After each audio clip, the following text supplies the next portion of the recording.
Good morning, everyone. My name is Amy Reesner. I'm a member of the League of Women Voters and also an attorney here in Cedar Rapids at the firm of Lynch Dallas.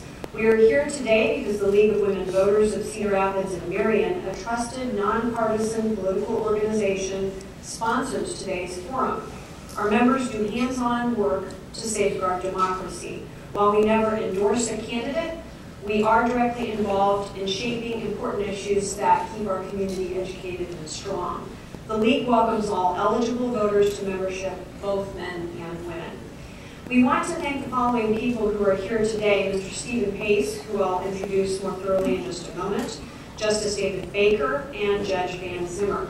We're here today to speak about the judicial retention process and the judicial nominating process.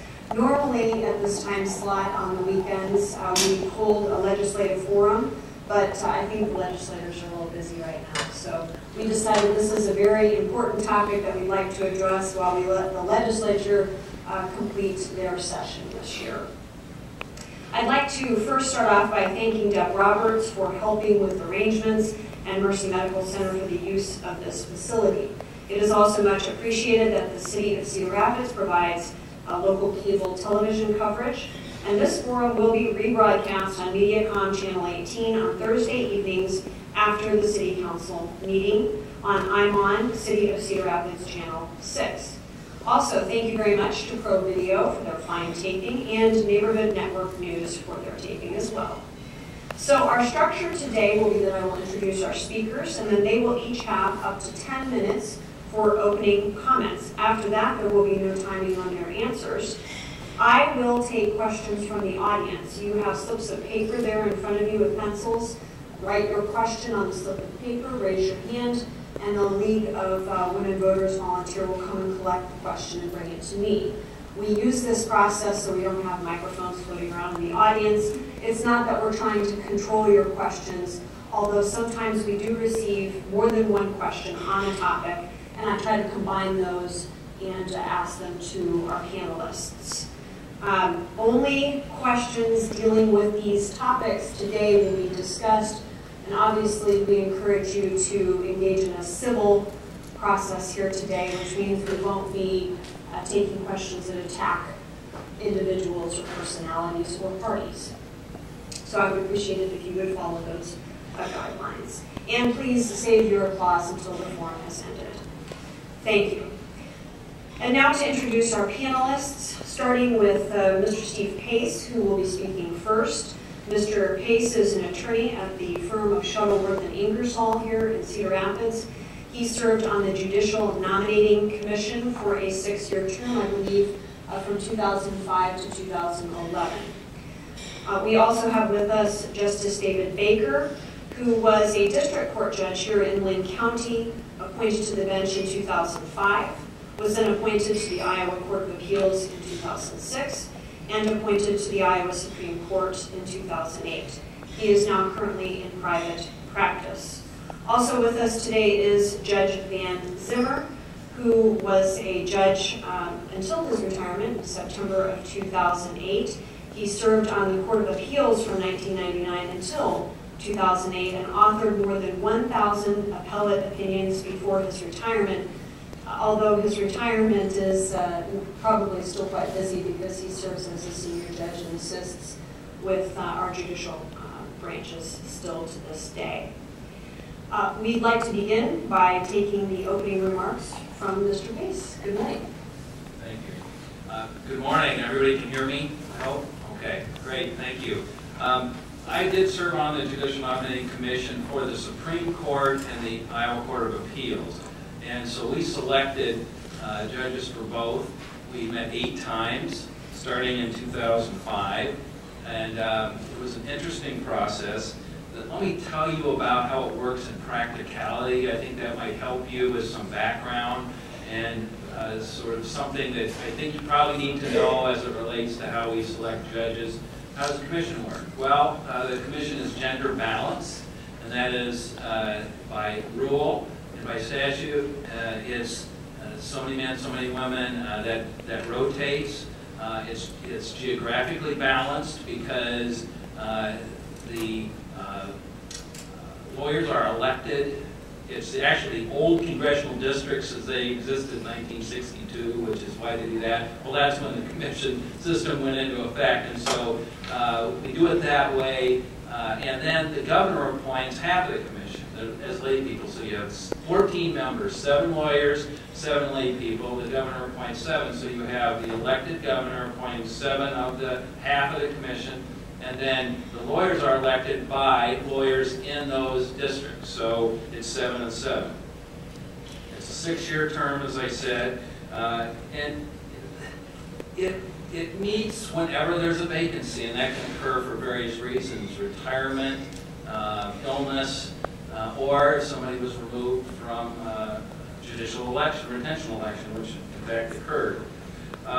The process, as far as who are the judges who are the candidates that can be judges? Well, that's by rule and by statute.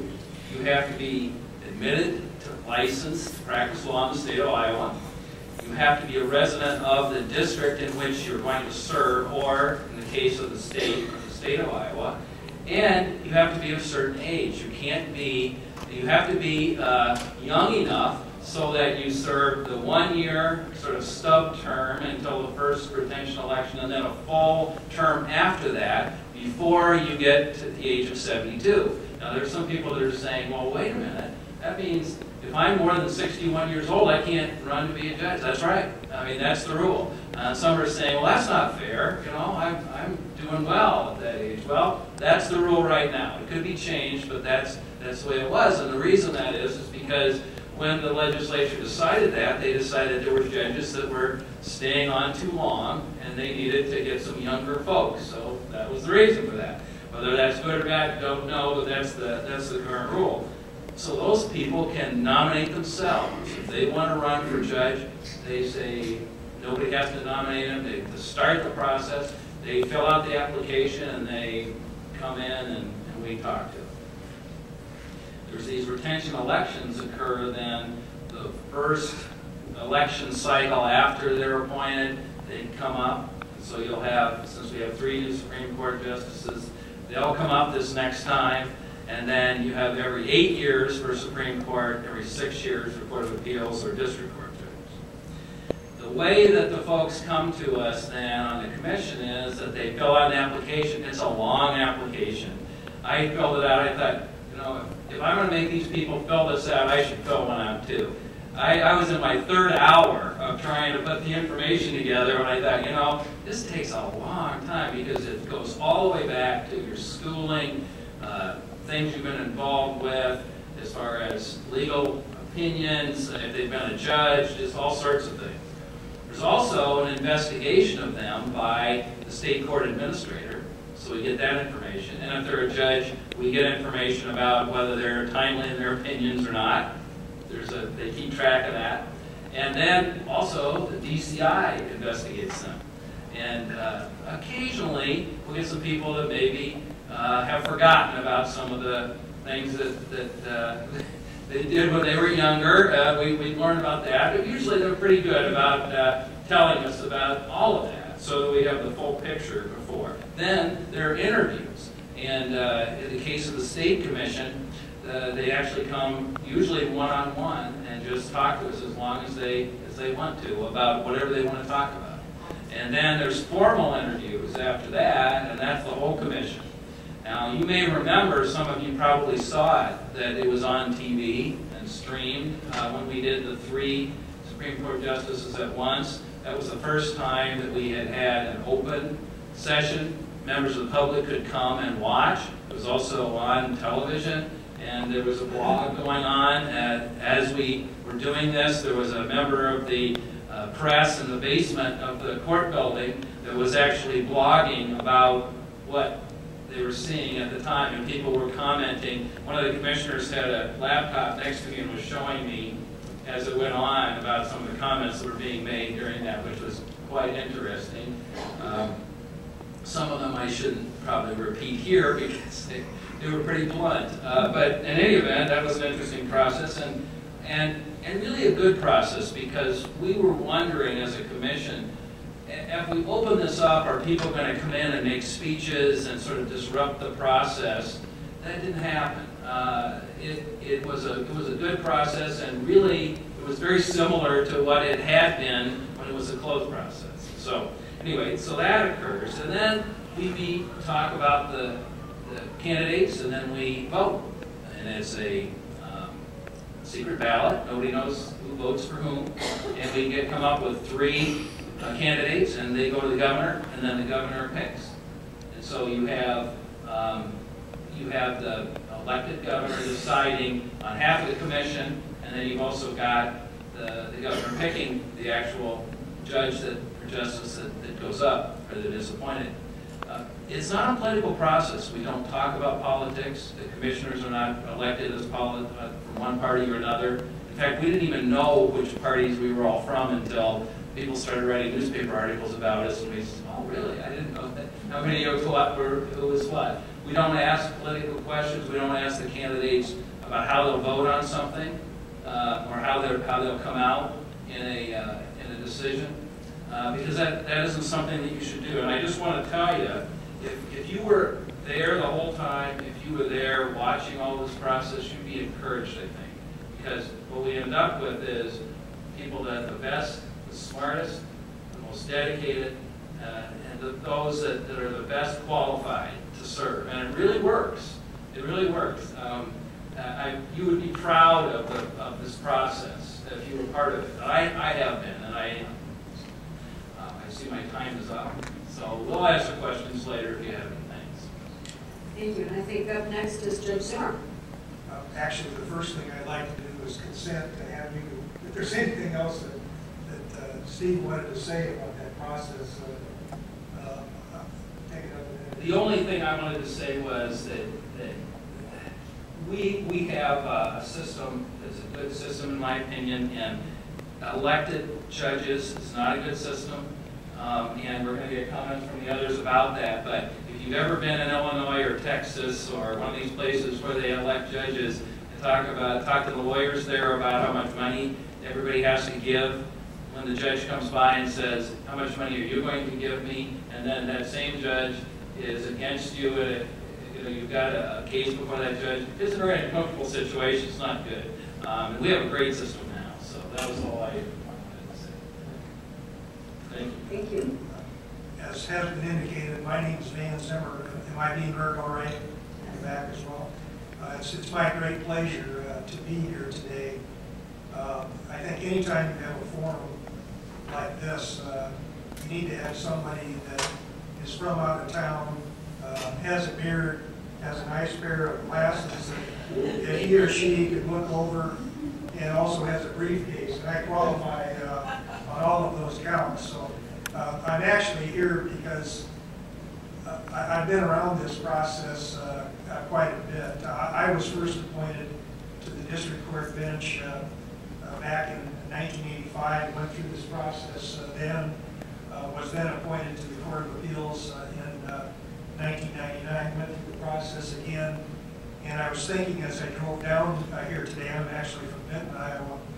I think I've been on the ballot, the retention ballot, 5 or 6 times. So I have some opinions which I might express later, and I'd be happy to answer any questions that any of you may have. I almost wish we could go straight to the questions. But I've been asked today to offer some history about how we got this process that just has been described. And basically what happened is in 1962, the citizens of Iowa approved a constitutional amendment that moved this state from a partisan process for the election of judges to a process that has been described as merit selection. And I always have to tell at least one story if I'm appearing at an event like this, and because the story involves the League of Women Voters, I'm going to go ahead and tell it. And if I need an extra minute, I'll ask for that. I first got kind of interested in this topic back in, my wife and I have been arguing about when this took place, but in the late 70s or early 80s, I remember being asked to come and speak to a women's group that was either the League of Women Voters or the American Association of University Women about women's issues. And they just said, we'd like to have somebody I was a lawyer, I was not a judge at the time, and they said, we'd like to have you come and talk about some issues that are of interest to us. And I said, fine, I'd be happy to do it. I'm pretty sure it was the Association of University Women. My wife insists that it was one of your forums in the 1980 election cycle. I went to the event and talked for a while, opened the floor up for questions, and I was asked immediately about, there was an election coming up, about how judges are elected and retained in Iowa. And all of the questions that I got were about that issue rather than dissolutions of marriage or inheritance or anything. And somebody asked me how we got this system. And I was a little bit embarrassed because, I knew it was by amendment 1962, but I really didn't have any idea how we got there. So after I left, I said to myself, I'm going to find out. So here goes, folks. And we've been debating about how to select judges in the United States and in Iowa for many, many years. If you go back to the earliest history in the United States, you'll find that one of the grievances in the original Declaration of Independence involved complaints about how King George selected and got rid of judges. And basically his system was, if you did something that you didn't like, you weren't a judge anymore. And so that's from the earliest parts of the Declaration of Independence. In Iowa, we became a state in 1846, and when Iowa was first a state and approved its first constitution, judges were actually appointed, and there was a process that involved the legislature. That didn't last long.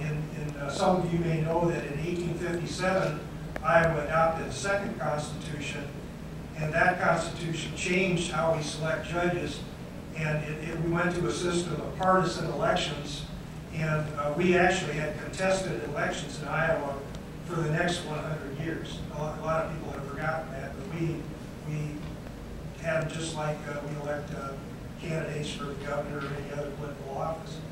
Now, there was a brief period of time in the early 1900s when we tried to change that process. It started in about 1913, or 1918 perhaps, but it didn't take, and we went back to contested elections. And one interesting thing happened in the early part of the 19th century. There was an organization that's actually a little bit like this one because it is a nonpartisan organization that is just interested in the best way to elect or the best way to have judges appointed. It's called the American Judicature Society. And that organization, ironically, is now based in Des Moines, Iowa. But in 1913, that organization was formed, and one of the first things they did was decide that they were going to work toward a system where judges are appointed based on merit rather than political considerations. And moving forward a bit, it doesn't have anything to do with this topic, but since the group that I'm speaking to today is the League of Women Voters, of course in 1920 something else happened, and that was the year the 19th Amendment was passed and women got the right to vote and run for office. So a lot of you I know are aware of that. Then the next thing that really happened that I think is kind of interesting is that in 1937, the American Bar Association, not the Iowa Bar, but the American Bar, adopted an official policy of supporting the appointment of judges by merit selection rather than through the contested political process.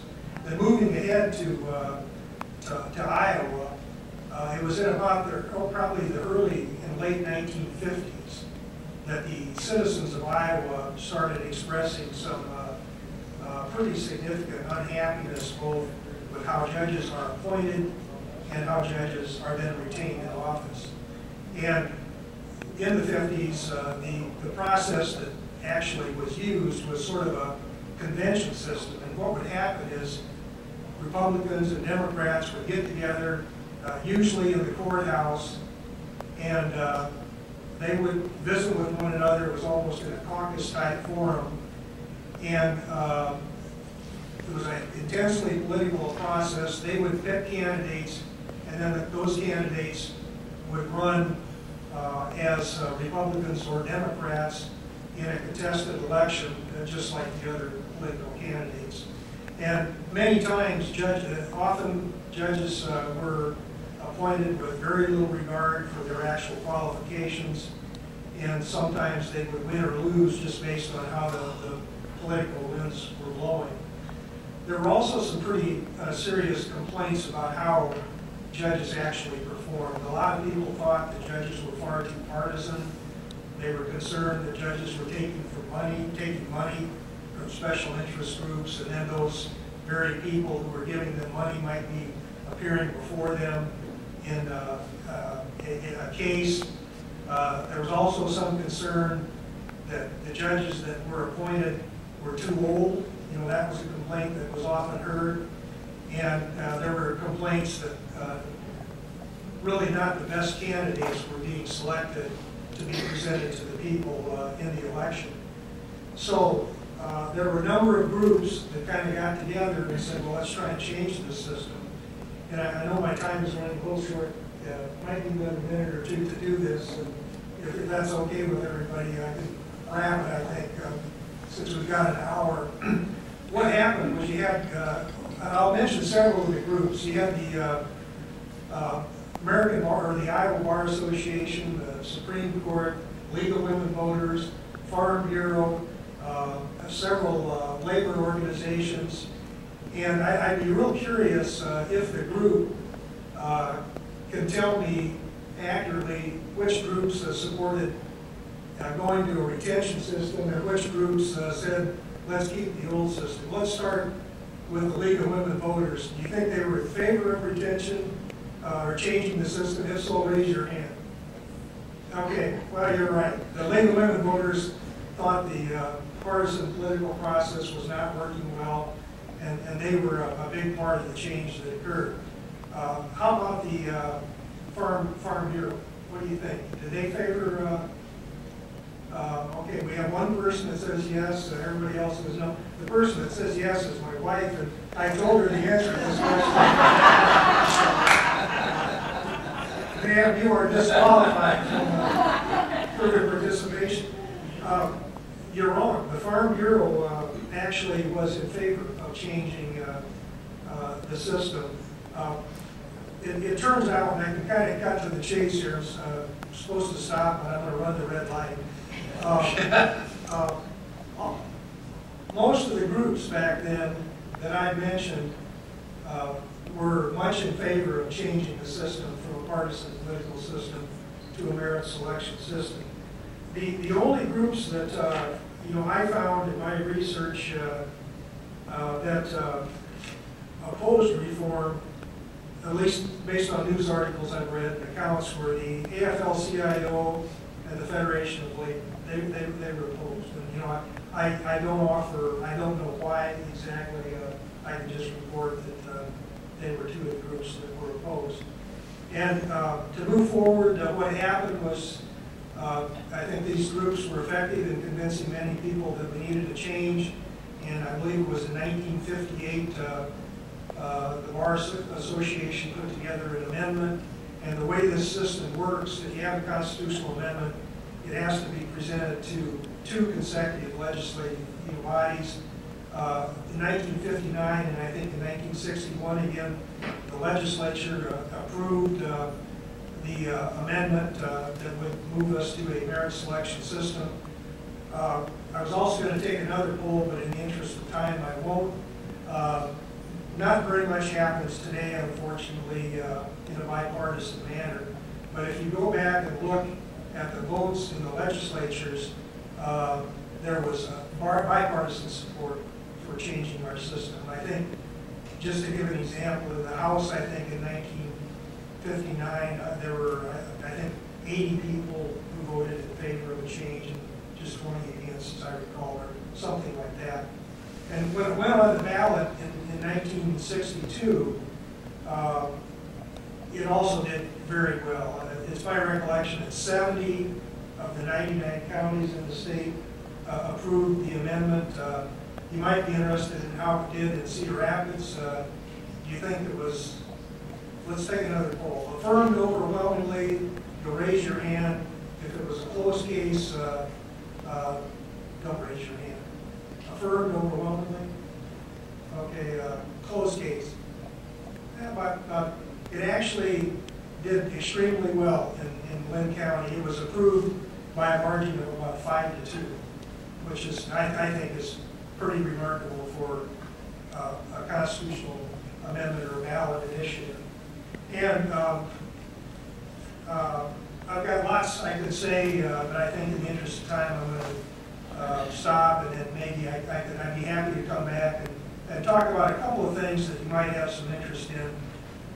You know, I'm aware of how this system of contested elections is performing in some other states that are not so far away from us. If anybody has some interest in how money has played a role in judicial elections in this state and elsewhere, I'd be happy to talk about that. There have been some people recently who have suggested that we should move back to the system that Steve has described, to a system of contested elections. And there was actually a bill introduced in the, I think, 2010 session of the legislature, which would have done that with regard to the Supreme Court. I didn't check to see if there was a bill this year that was introduced. Somebody in the audience may be aware of that. But if you're interested in any of those issues, I'll just say that I'm delighted to have a chance to be invited by this group to add whatever I can to your consideration of how we can best inform citizens about what judges do and don't do, and why they're on the ballot, and why we have the system we have. And I'll quit now and turn it over to Dave. And if you have any questions for me, please ask them. Thank you. Thank you. Justice Baker. Well, thank you. Thank you, Judge Zimmer, for giving us that history. And he's obviously the perfect person to do that because he was there for most of it. And for the record, I deny that I was president in 1946. And I would make mistakes. That's all I have. Yeah, I'm going to bring it more to the future, more to the present. I want to talk about 2010. And according to some election watchers, the three of us who were up for retention that year were hit by a perfect storm that combined popular anti-incumbent sentiment, obviously a highly controversial case, and $1 million ouster campaign. I'm going to tell you later, I'm not sure that it was necessarily a perfect storm. But what happened? Obviously, it was the Barnum decision. And in Barnum, 6 same-sex couples went to the recorder's office and asked for a marriage license, which the recorder refused because there was a statute that said marriage is limited to one man and one woman.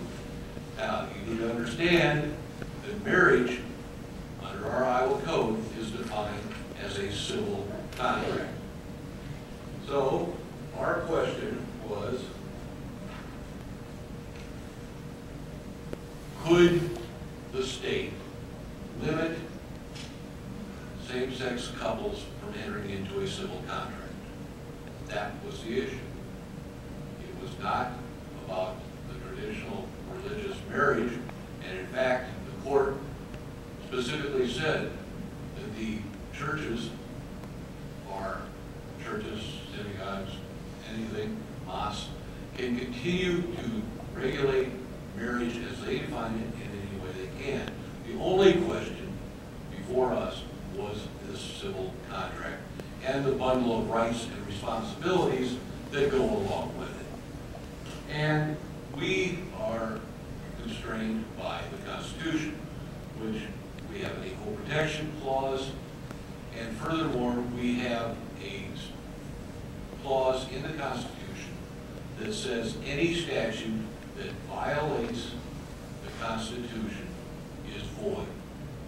Now, this comes from, I was actually reading a letter to the editor this morning, one of the comments, was talking about Marbury versus Madison. Under the federal system, that provision is not in the Constitution. It was part of a decision in 1803 by the United States Supreme Court finding the ability of the courts to find statutes unconstitutional.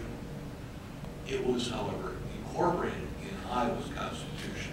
It's expressly in there. And that's what we had to do. That was our job. Now, I'm going to candidly tell you that going into the case, I had absolutely no preconceived notions as to what the answer would be. Frankly, I thought the state could advance some rational basis for the law. But after having read, and literally, I was going to swim meets to watch my daughter when I take these binders. I had 5,000 pages of stuff that I was reading. It was pretty clear that they could not really advance any rational basis other than religion, which of course I couldn't do because of the prohibition against taking into account religion. Now, the reaction to Martin came as no surprise to us. We recognized when Martin came down that there would be opposition, and of course there was. We were called activist judges, elitists, out of touch with the people, and frankly a whole lot worse. And it's a rare day when somebody doesn't disagree with a court decision. Usually exactly one half of the people involved disagree with the court decision, the loser. And of course, court cases involving the Constitution are no different. Now, in 2010, there were 3 of us who were up for retention, and they were very different than any other election since 1962. Because of our participation in Martin, we were targeted by out-of-state groups with more than $1 million. You need to understand that there was, in Iowa, $1 million was a lot of money, frankly. And about 95% of that $1 million came from out-of-state. Very little money came from in-state.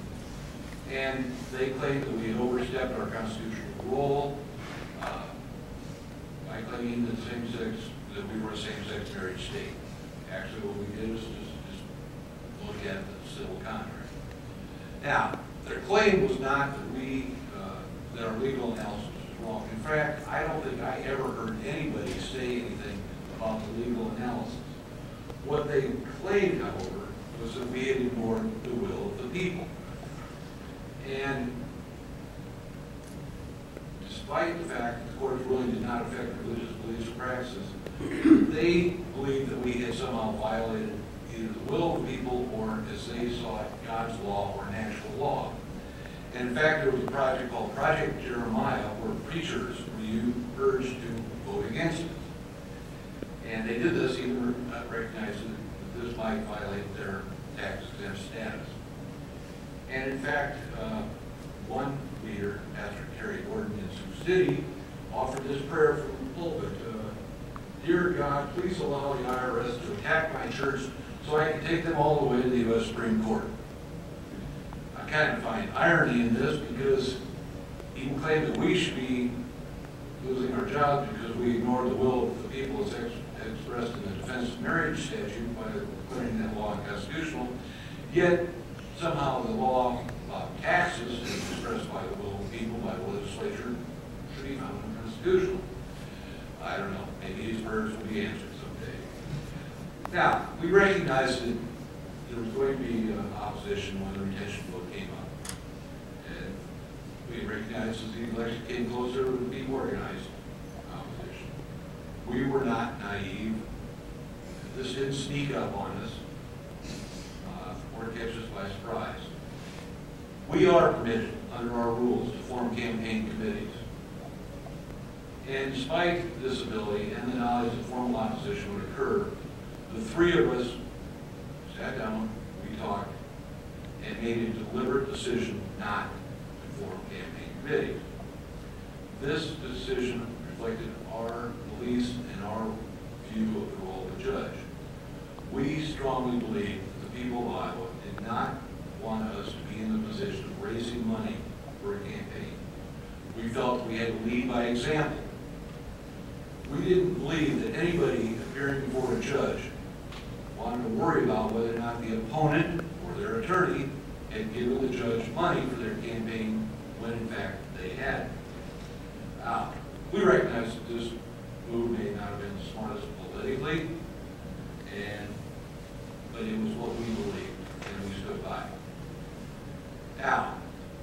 opponents argue that the judges must be held accountable to the people. But the message they were really sending is that they wanted us to ignore the Constitution and go with the will of the majority. I don't believe the campaign against us was limited to removing us. I think this reflects a climate change, not a perfect storm. I think this was an attempt to intimidate judges, not just in Iowa, but across the nation. I don't believe, frankly,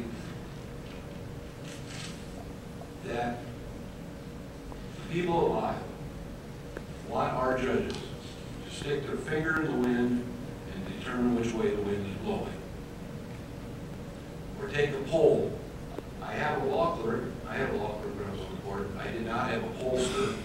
I'm not sure if they're going to fund that for us, or we're supposed to just read the Des Moines Register and see what the poll is.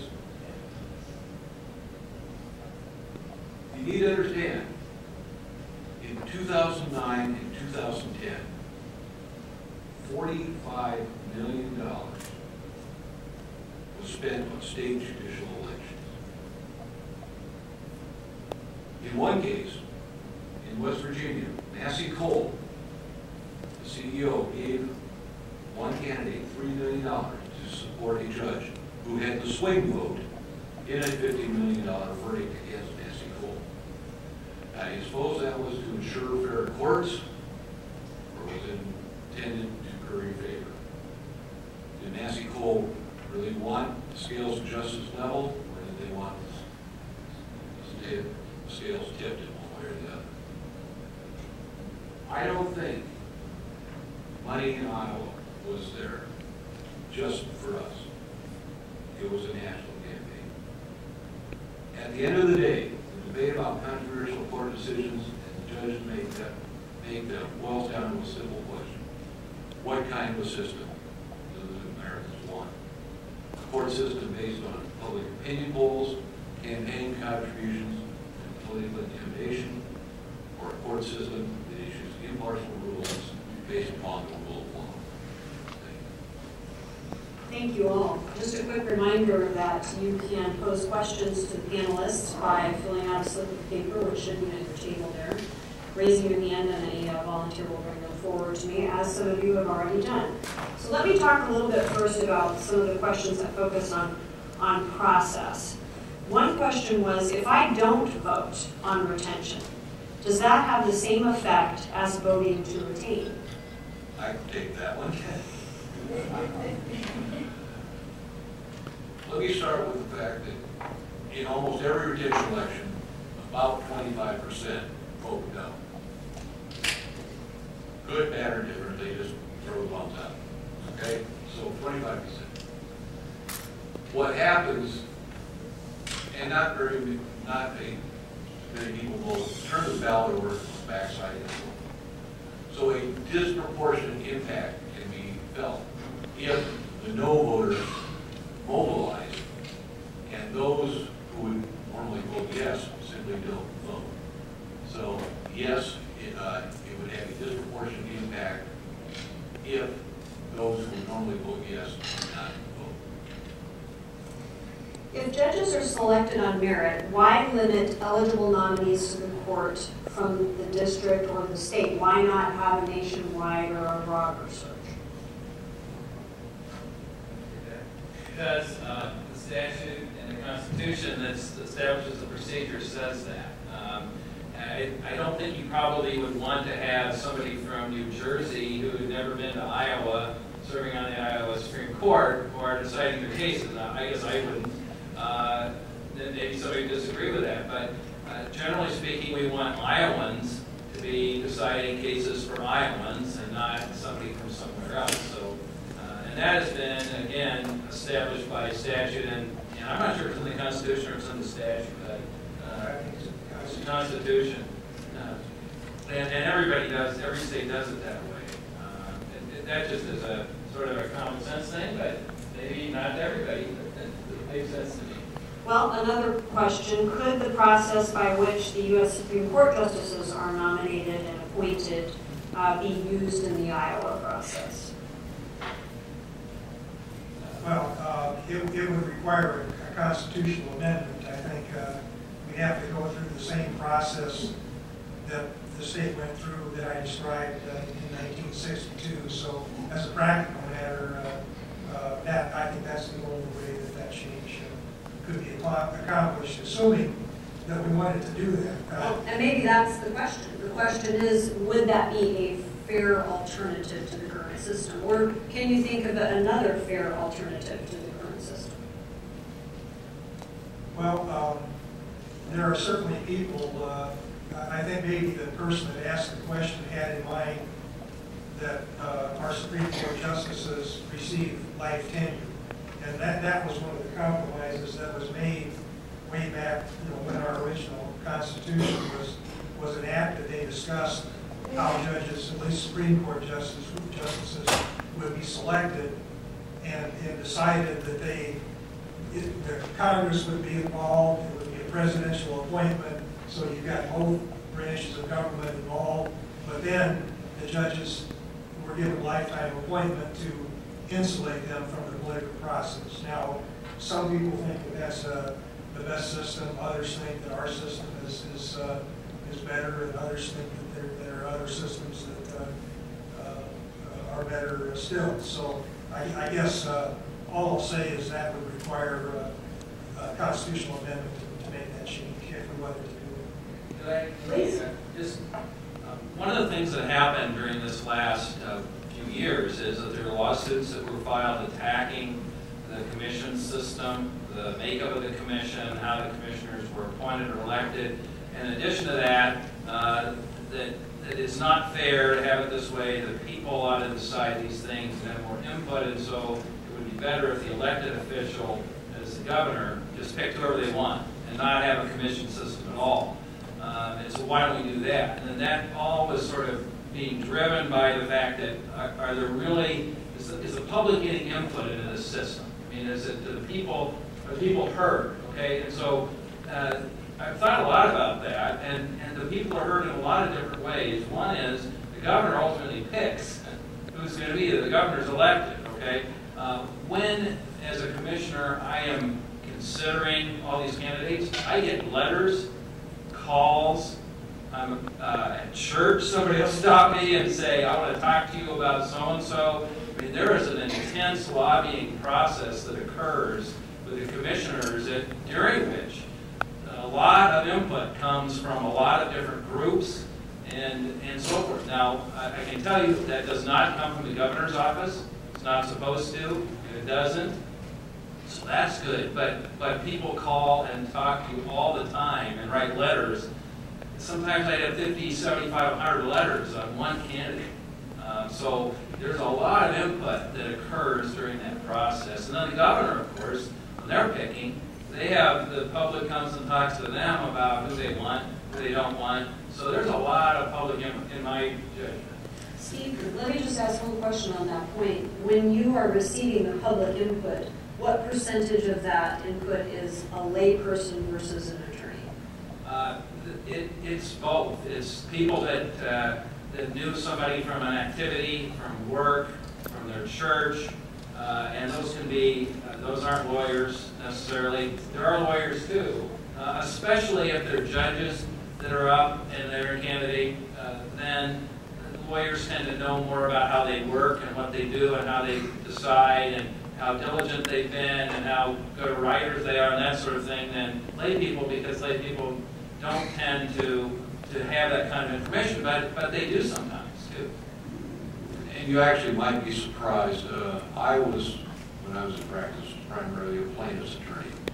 Steve, what percentage did you get from plaintiff's attorney versus defense attorneys for letters on me? Yeah, well, yeah, exactly. And that's a good point. You know. Mostly defense attorneys, weren't they? Yeah. Because they're the ones that I appeared with or going against. And if you have somebody that's been against somebody over the years saying this is a really good person, that tells you a lot. Judge Zimmer, did you have a comment? Well, I kind of wanted to move back to the first question about the ballot and what a person should do when they turn the ballot over, they come to the section about judges. And the question there is simply, should that person, or he or she be retained in office. There's no designation of political party. There's no opposition. Just should this person be retained in office, yes or no? And one of the reasons that I'm here today is it's my hope that if you're in that position in the fall, you'll be as informed as you can be about the people that are on the ballot there. And one comment that I've heard from people in the past is, you know, I didn't vote, or I voted no because I didn't know anything about the particular judge. And, you know, that just makes me shudder. And what I wanted to do, at least at some point during the conversation today that we're having, is just tell you a little bit about how you can be more informed about people that are on the ballot. And one thing that has happened since the year 2000, the Iowa State Bar Association has done a survey of all the lawyers in the bar, and they have an opportunity to evaluate judges that are on the ballot in, I think it's at least 10 areas that are important to your consideration of whether that judge is doing a good job or a bad job. Then they ask whether that judge should be retained in office. It's a non-binding, the members can participate, but they don't have to. But what happens is that generates a lot of information about judges, which you can easily access as a citizen just by going to their website. The Judicial Department does the same thing. They have a website as well, and they put out a comprehensive voter guide that has almost whatever information that you could want about a judge's background, and probably too much in some cases. But I think back in 1962, it might have been fair to say, you know, I don't really know anything about these people, and I can't find out. Well, that's not true anymore. There are reliable ways where you can get unbiased, unvarnished information about judges, and I would encourage you to make use of that information. And as Dave said, one of the problems with retention elections is, I didn't know this until I became a judge, but it's absolutely true that, and I've seen the percentage from the low 20s to 25%, there's a no vote out there, and it's not just retention elections. If it's dog catcher, it doesn't matter, soil commissioner, any chance to vote yes or no, no matter what the issue, you have a certain block that will vote no, that those people are there no matter what.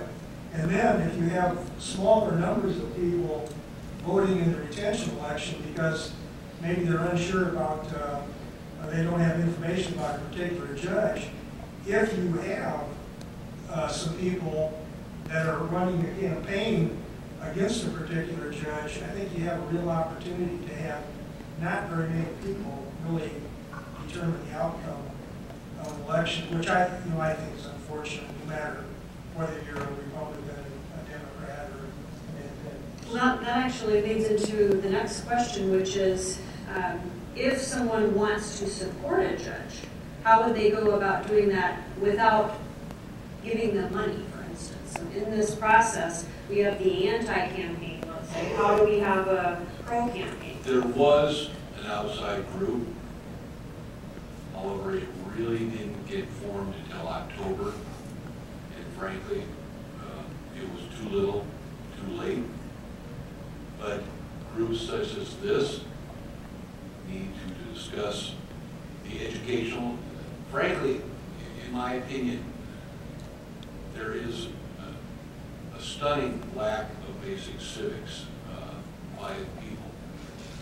For example, we had one presidential candidate, who shall remain nameless, indicate that if there was a Supreme Court opinion that he didn't like, he would simply ignore it.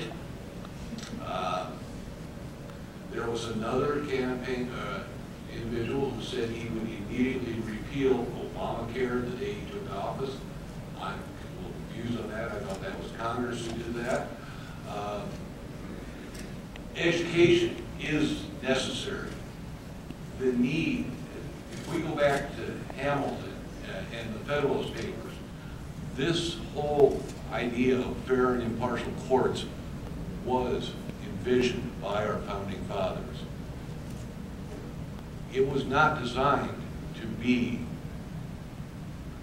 a process to reflect, quote, the will of the people, because there were two problems that our founding fathers foresaw.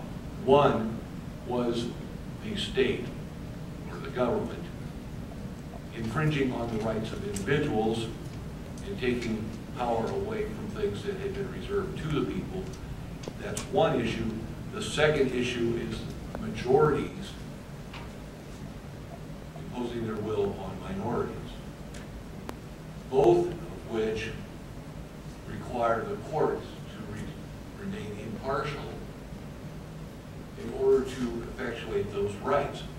In fact, although I will say that the fundamentalist religious groups at this time are trying to assert their power, for example, the First Amendment was designed to protect those fundamentalist groups from the Anglican Church initially. They were the minority. So what goes around comes around. And actually, when you talk about the First Amendment, someone asked, well, can't we limit out-of-state groups from imposing their political will on our judicial retention elections? Not under Citizens United. It's the short answer. Citizens United was decided in what, 2008? 9?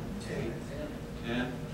Basically allows unlimited funds to come from anybody under the First Amendment.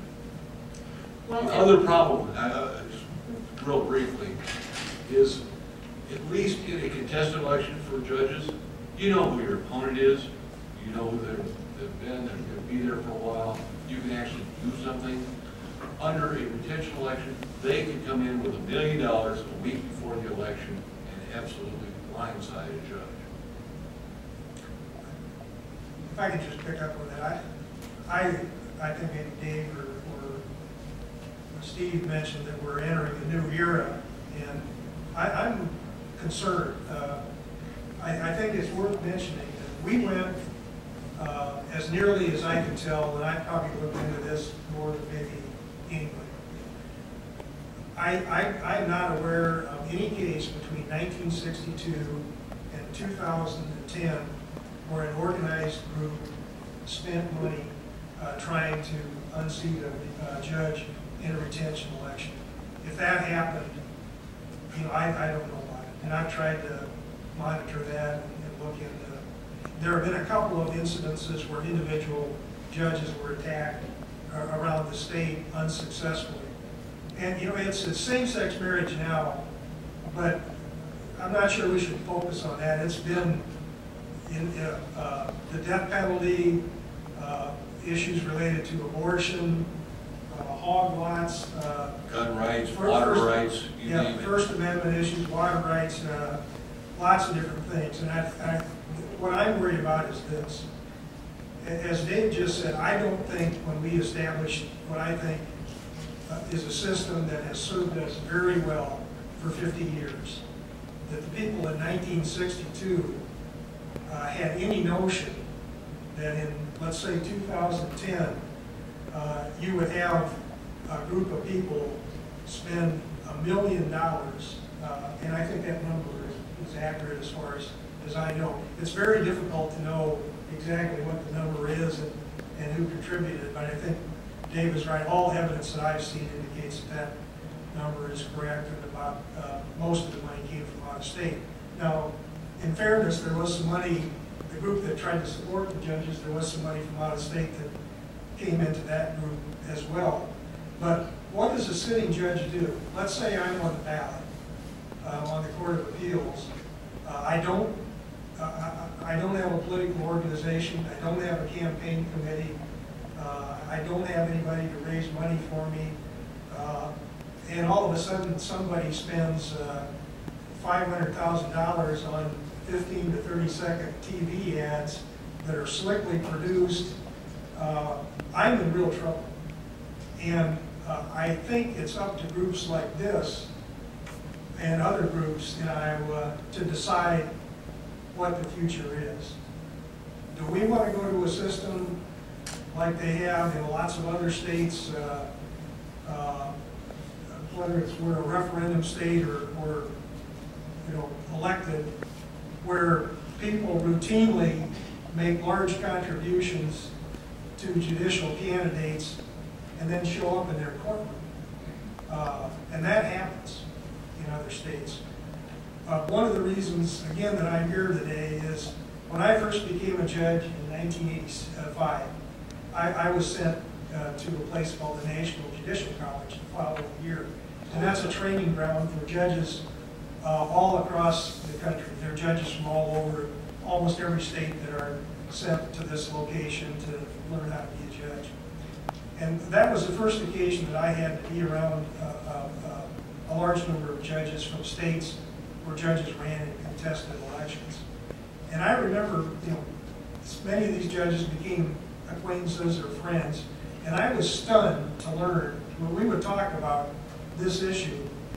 And I asked the question, well, what do you do if somebody writes a check to you for $10,000 or some group does, and then a year later they show up in your courtroom and either a lawyer who gave the contribution or a litigant who gave the contribution is on one side and somebody else is on the other side.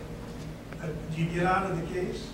And a lot of them said, no, that's just the way we do it down there. Can you imagine that? And I guess what the question that I have for you is, do we really want to go to a system where we have big money involved in the judicial system? My own view is that money and judging really don't mix. If you go into the courtroom, you want a judge that will decide your case based on the facts of your case, the applicable law, will not favor one party or the other party based on any issues, partisan politics, and then we'll give you a fair decision. And I'm not sure if we allow money to creep into this system that we're going to be in a happy place in a few years. And frankly, it concerns me because I don't know what I would have done in Dave's, if I were in Dave's situation. I'm not sure if I would have formed a committee or tried to raise money or just sat back knowing that I could lose my job based on what I said in one case because some people just didn't like that result and made it a referendum on that issue without regard to my legal analysis. So, we just have a couple of minutes left, and I just want to ask two pretty quick questions in the 2 minutes remaining. One, are we aware if we're going to see another campaign like that coming up? And two, are the justices who are up for retention, are they planning on handling it any differently than you did, Justice Baker? I will say that probably Justice Wiggins will be targeted. He was one of the 7 members of the unanimous court that voted on Barnum. There have been rumblings from the same individual in Sioux City that he intends to mount a campaign against Justice Wiggins. I have no idea about the 3 who were appointed after our defeat.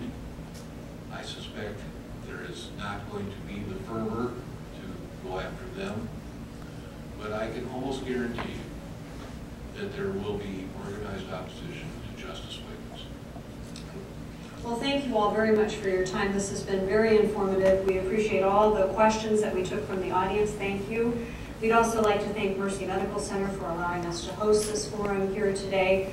You have been attending the League of Women Voters Forum, and I want to remind you that we are a sponsor of the Women's Equality Day event, which is coming up on August 26th, 6:15 p.m. at KTOS, and former Chief Justice Marsha Ternus will be speaking there. Thank you all for your time and have a great day.